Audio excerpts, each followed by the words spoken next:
Welcome back to Now We Are Talking English. Today, I am bringing you an incredibly practical lesson that will immediately change the way you understand real conversations. We are going to learn 30 common phrases that Americans use every single day. This is the actual language you will hear in American offices, grocery stores, cafes, and movies. If you want to sound more natural, start using them. To make this easy to learn, I have broken these phrases down into 5 everyday situations. Before we jump into category number 1, make sure to hit that subscribe button for Now We Are Talking English so you can level up your vocabulary with me every single week. Let's get straight into it.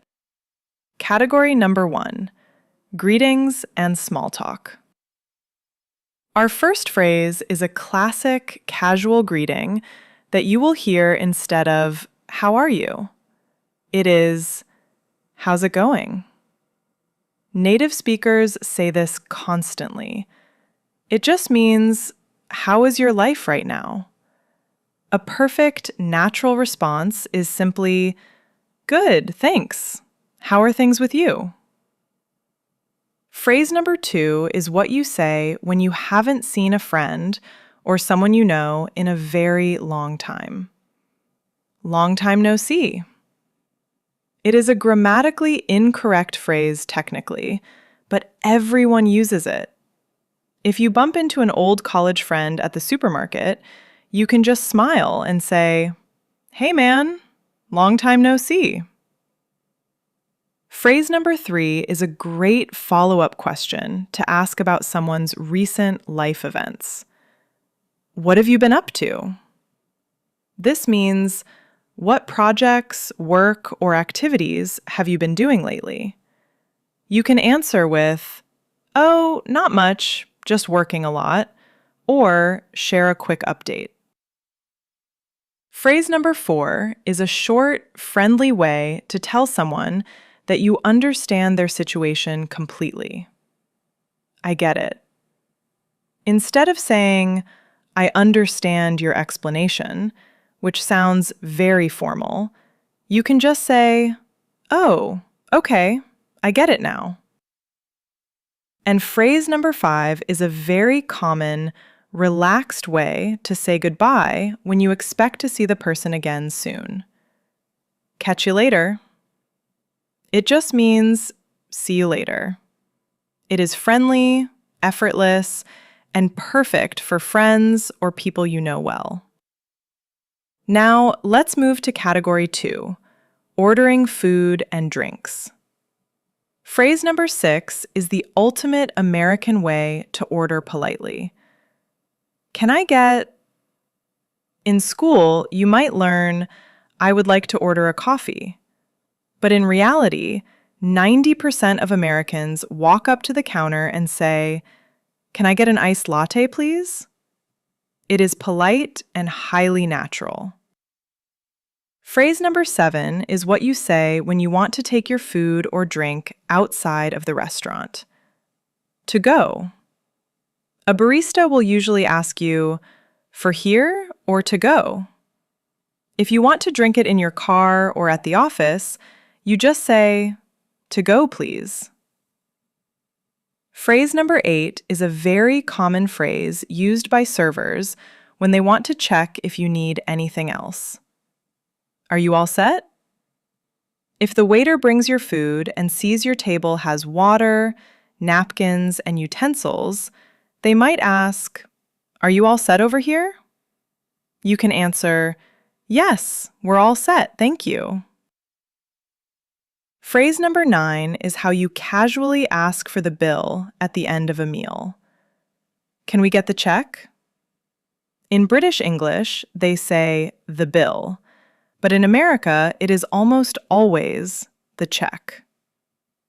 When you want to pay for your friend's meal as a nice gesture, you say, "It's on me."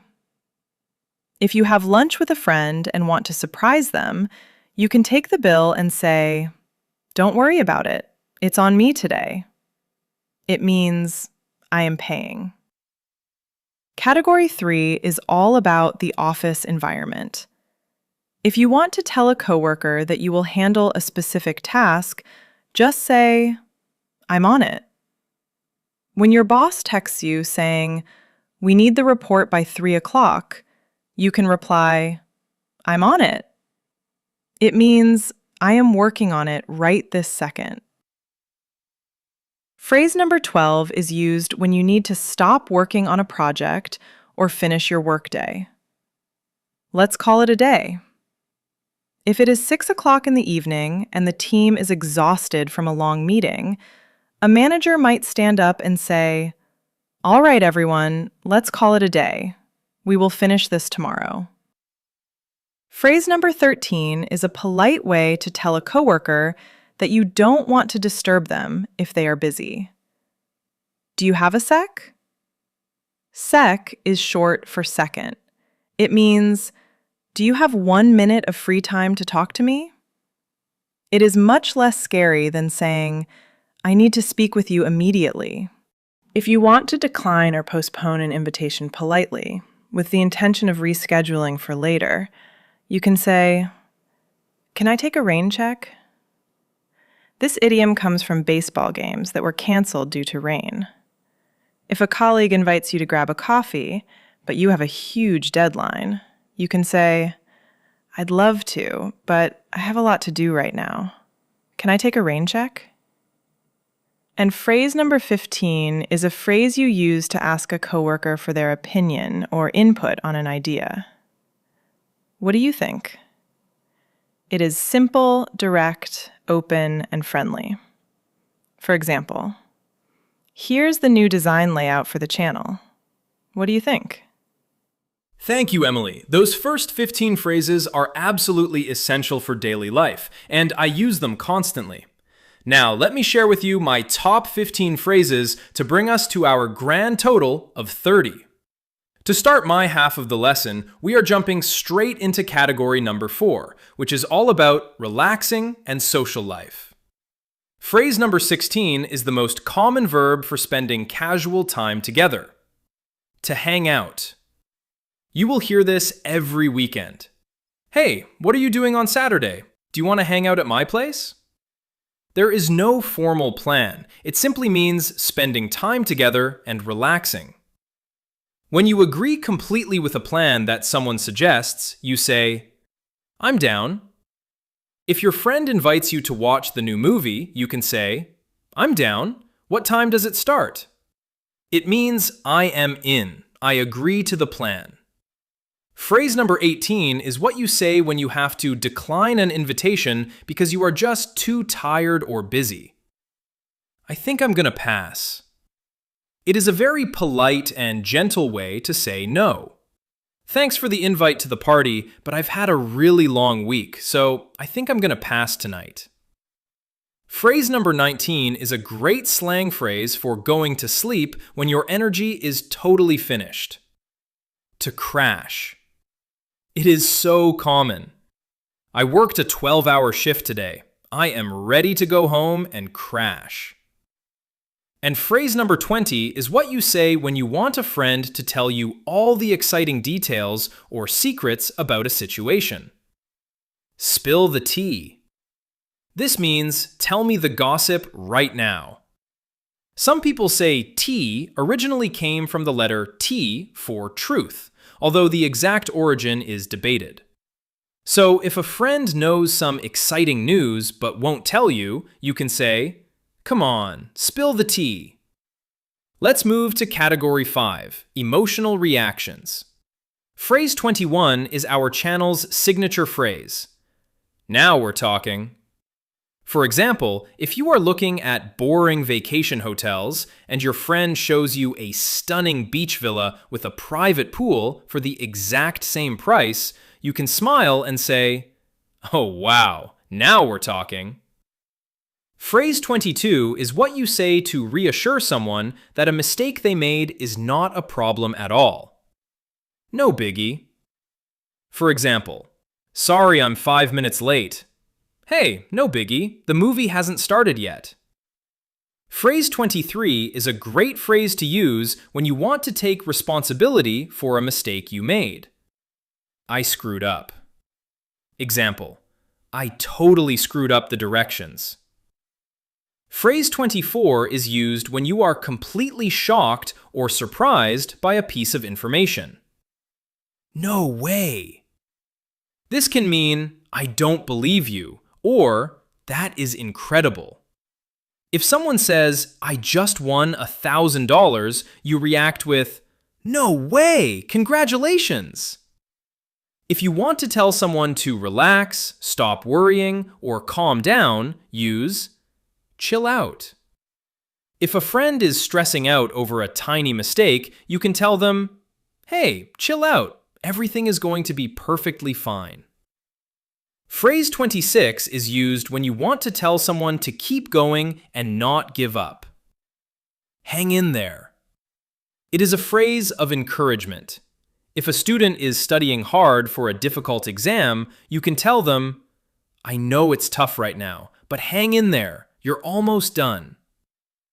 Phrase 27 is a funny expression we use when we want to tell someone that they are saying exactly what you were thinking. You took the words right out of my mouth. For example, if you are sitting in a long, tiring meeting at work and your colleague leans over and whispers, I think we should take a short break. You can immediately smile and reply, wow, you took the words right out of my mouth. I was just about to say that. Phrase 28 is what you say when you don't care about a choice because both options are completely fine with you. It's up to you. Do you want Italian food or Mexican food tonight? Honestly, it's up to you. I am happy with either one. It passes the decision to the other person. Instead of saying, I don't know the answer in a casual setting, we say, not a clue. Do you know where the boss went? Not a clue. His office has been empty all morning. It sounds much more natural. And finally, phrase number 30 is a beautiful expression used to wish someone good luck before a major event, performance, or presentation. Break a leg. This is an old theater tradition, but today everyone uses it. Before your friend goes on stage or walks into a big job interview, you give them a high five and say, break a leg today. Wow, 30 phrases. That is an incredible toolkit for your daily life. But remember, just like slang, these phrases have a specific social context. While these are safe for daily life, casual conversations, and modern workplaces, you still want to choose your moments. You wouldn't say, catch you later, or I'm down to the CEO of a company in a serious business meeting. But with your colleagues, neighbors, and friends, they are absolutely perfect. Learning 30 phrases in one lesson takes real focus and hard work. You are doing an exceptional job. And by studying these real-world expressions, you are building the ultimate foundation for true fluency. Let's put these phrases into action right now. Head to the comments below. Choose just one phrase from our list of 30 today and write a single sentence using it. Thank you so much for joining me today on Now We Are Talking English. I truly appreciate every single one of you. Take care, practice your phrase in the comments, and don't forget to subscribe so we can keep learning together. See you in the next episode. Take it easy. Bye, everyone.